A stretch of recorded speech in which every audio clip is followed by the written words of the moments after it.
The other party oftentimes wants you to adhere to their script.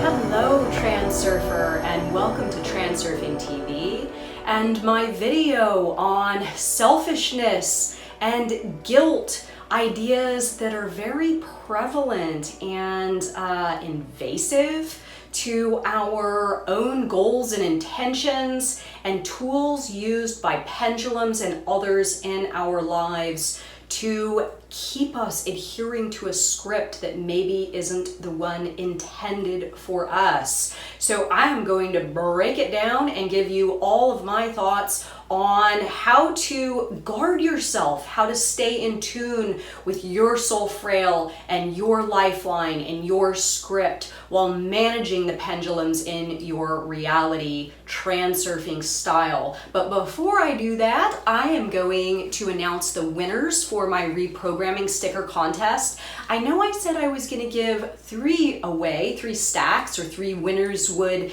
get these stacks of stickers, but I'm actually gonna name 10 people now because I got a truckload of these stickers and they are awesome and I want to just blast them out into the world. So if you would like to join this giveaway, like this video and comment in the comment section below. I love reality transurfing, and next week I am going to draw another 10. So for now, these are the people that won: Ricky Swindle, David Knobloch, I hope I said that right, Not Will Ferrell, Joy, Christina Simo, Crystal Taylor, Bex, Carrie Rodriguez, Jeremy Johnson, and Tommy Rapp. So if you guys see this video, message me on Messenger through the International Transurfing Institute Facebook group and give me your address, and I'm gonna send you a nice stack of these. You can start reprogramming your minds to the transurfing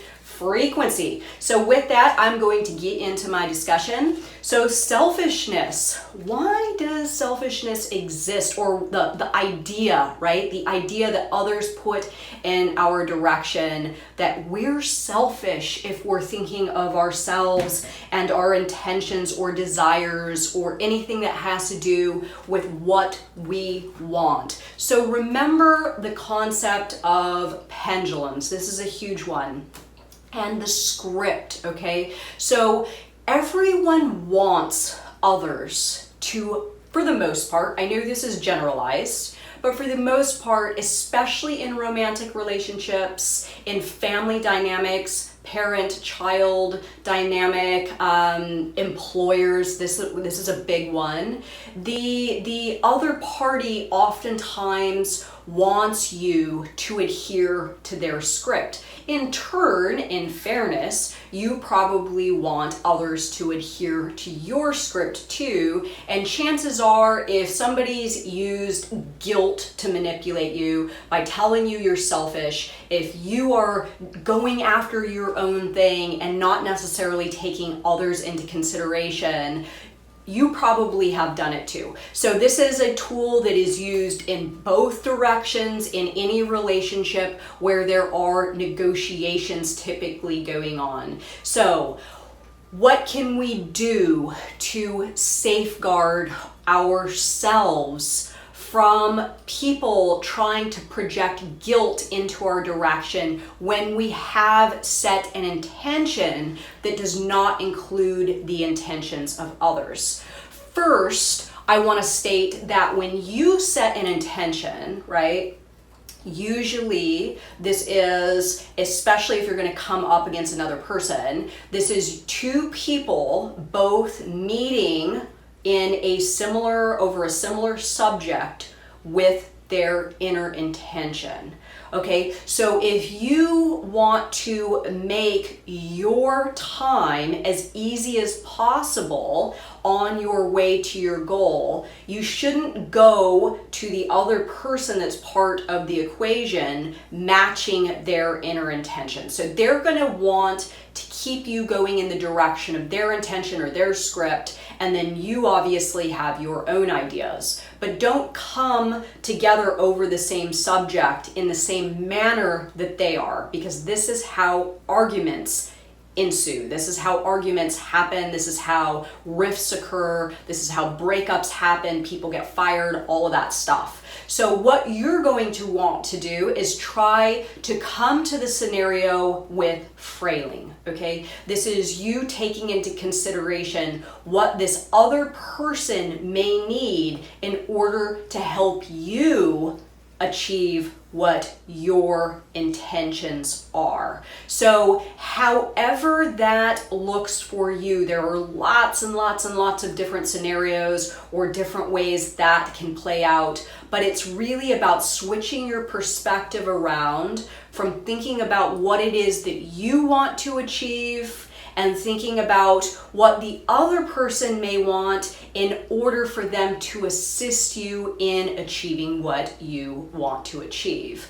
So quickly, I want to talk about giving, because giving, there's a lot of ambiguity about giving, right? Lots of people say, oh, I was giving in my past relationship and people just took and took and took, you know, so this is the opposite of selfishness, right? This is you always putting someone else in front of you. And transurfing is actually a really fascinating modality, because on one hand, we are taught with this amazing knowledge that the act of giving is wildly effective in helping us achieve what it is we want to achieve via us giving that exact thing towards our mirror, and then our mirror responding back to us with what it is that we are looking to achieve or what we want, our intentions. But at the same time, it's telling us to not get caught up in pendulums and the intentions of others.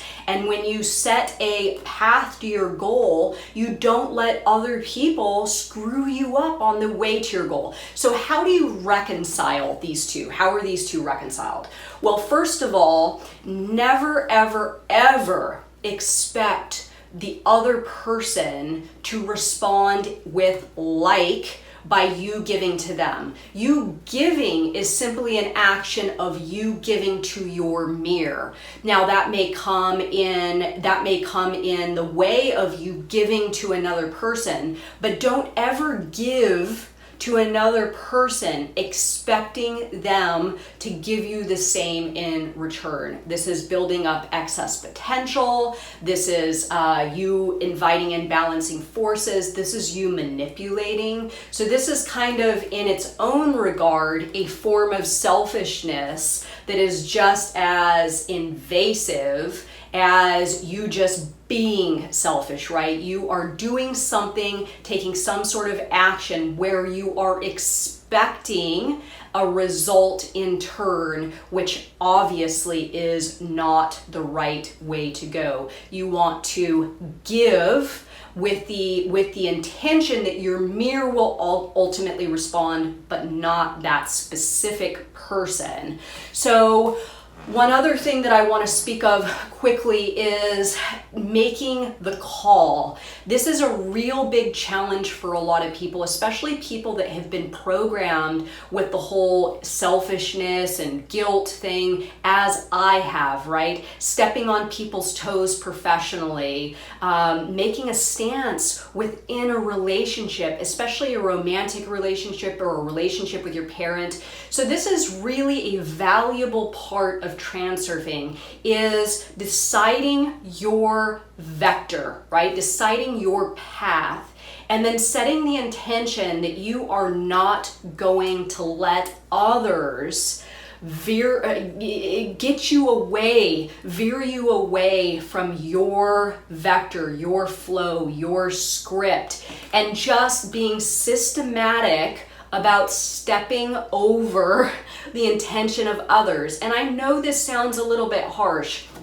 but this is where a lot of people get really, really screwed up in going towards their goals and setting their intention, is they really take into consideration too much the intentions of other people. And really what it boils down to, and I know this sounds cutthroat, is it's either them or it's you. Oftentimes, agreements can't be made, right? Sometimes they can. Remember the person coming with inner intention and you coming with frailing. But if that doesn't work and there is no way for you to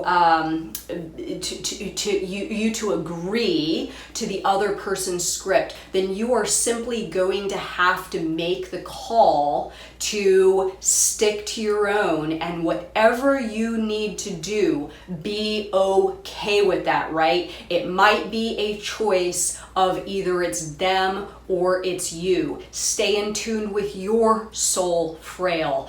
Forget about what other people are expecting of you or want you to do. This is your life, this is your reality, and it's really hard to people please and create your own reality at the same time. So again, please like this video if you do in fact like it. I'm going to be sending out literally thousands of these stickers over the next few weeks, and they are amazing. And I hope everyone that got their name called messages me. I need your addresses so I can send these off. And thank you so much for watching my video, everyone. Bye.